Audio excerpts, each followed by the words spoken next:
Hey guys, today we're trying out 1792 Cognac Cask. Should you add this to your collection? Let's find out. We finally got a hold of them. We did.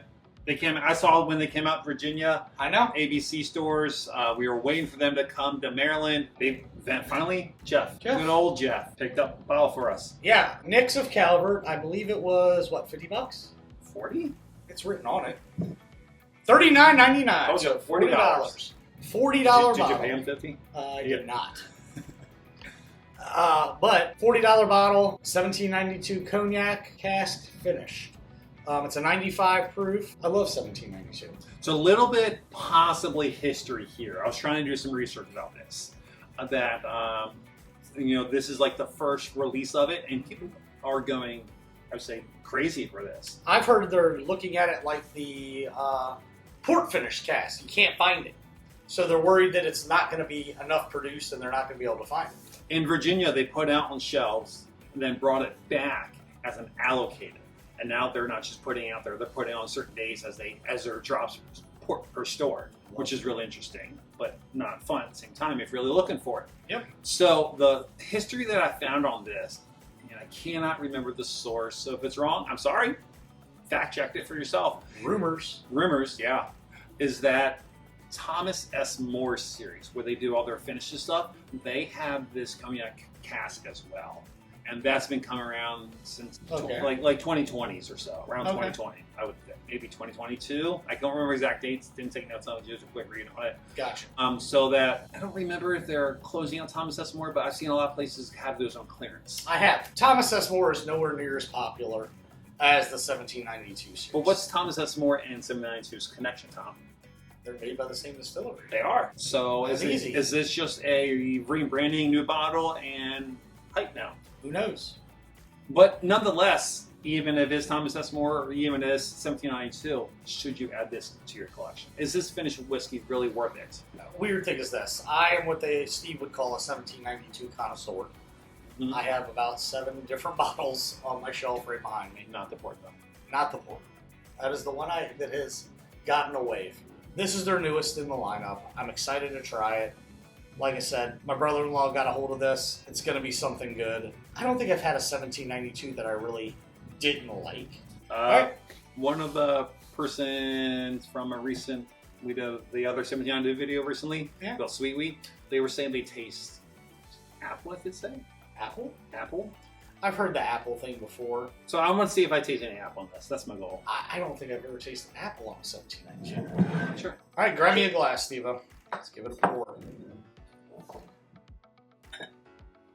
Honestly, I don't think I've ever been truly disappointed by a 1792 offering. Would I overpay for 1792? You have. I have, but we didn't have to for this. So nope. It's a good thing. Okay, let's go to the nose. I get a sweet wheat vibe off of this. Maybe a little sweeter. I said apple, but now I'm like, it smells like an apple to me. Got in my head. Is it in your head? Got head? in my head. Is it in your head? Sometimes it happens that way, though. That's why I don't like to read reviews before I drink something. I don't get apple on it. I get a lot of vanilla. I get like an apple skin smell. It's not very fruit forward, you know? You get a lot of that vanilla in there. Yeah, a lot of vanilla. Like I said, I get a lot of that sweet wheat vibe going off of it because is it what I want to smell? Mm-hmm. You know, but nice sweet up front. Maybe a little bit of that stone fruit.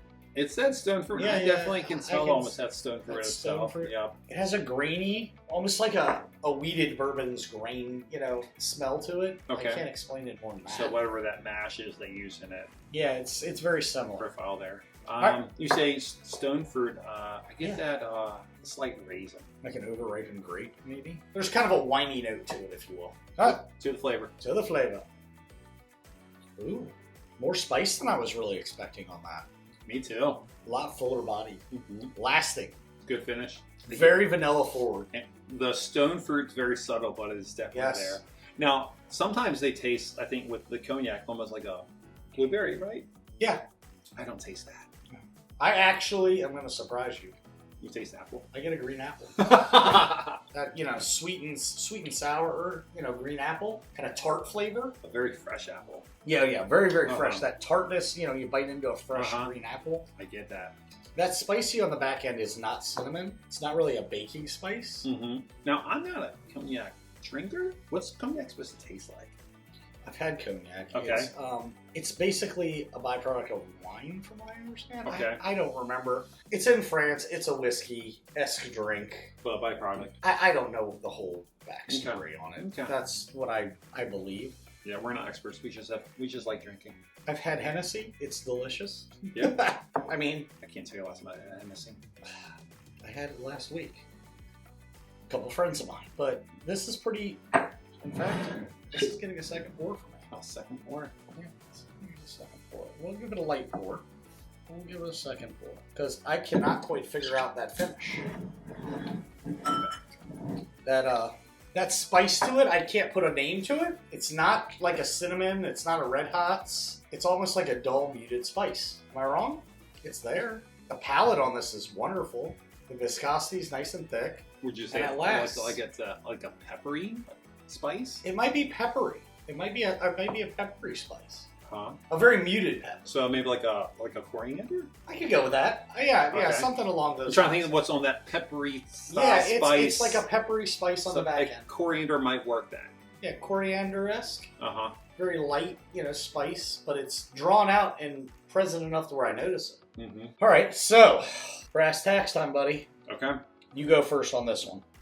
Price, $40. Great price. Great price. It's in that under $50 price. I love that.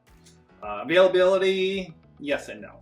Secondary market sucks. $200 usually. That's insane. When I looked it up, secondary market, and I saw people insane. like trying to flip it. $200. I've seen it as high as $250. Crazy. One of the Facebook groups that I looked on, guy said $250 your best offer. It's crazy. I would not pay that for this. No. $40 definitely. Yes. Not being a cognac person, of connoisseur of that, it's hard to think about what it would taste like. Okay. But putting that and not acknowledging that, I want $40, good price, good flavor. I think it's just the double blue for me. It's definitely a little low on the proof, and I wish a little bit higher on the proof there. But I love their classic bottles. I would definitely pay $40 for this over Thomas S. Moore bottle. Oh, most definitely. So double blue. Double blue. All right. So being the connoisseur that I am, I'm a completist. I got quite a collection back behind me. I had to get a hold of this bottle just to share with friends and things like that. It didn't disappoint. I would not say this is as good as the Sweet Wheat. Sweet Wheat has a little more complexity to it, a little more flavor. I think it's a little light on the proof. They would have hit this at 100 proof. I think we would have both liked it a lot more. I like that the spice on it, or the coriander as you put it, really tricked my palate. It's not something that you taste in every whiskey you get a hold of. It's something new. And that might be the influence of the cognac or whatever. I'm not quite sure, like Steve said. We're not cognac connoisseurs. I'm going to stick with the double blue on this also. I think it is a high-end double blue. If it becomes more available and the price kind of evens out eventually, maybe it goes into that red category for me. But right now, it's a solid double blue. I could see it opening up a bit more and pushing that in the red category for you. Yeah, we throw this out there for, a good 3-4 weeks. I'd say it's going to open up nicely. But definitely worth a second sip. Definitely worth $40. And I think it's definitely a bourbon you should add to your shelf. Yeah, definitely add this to your shelf, guys. You won't be disappointed.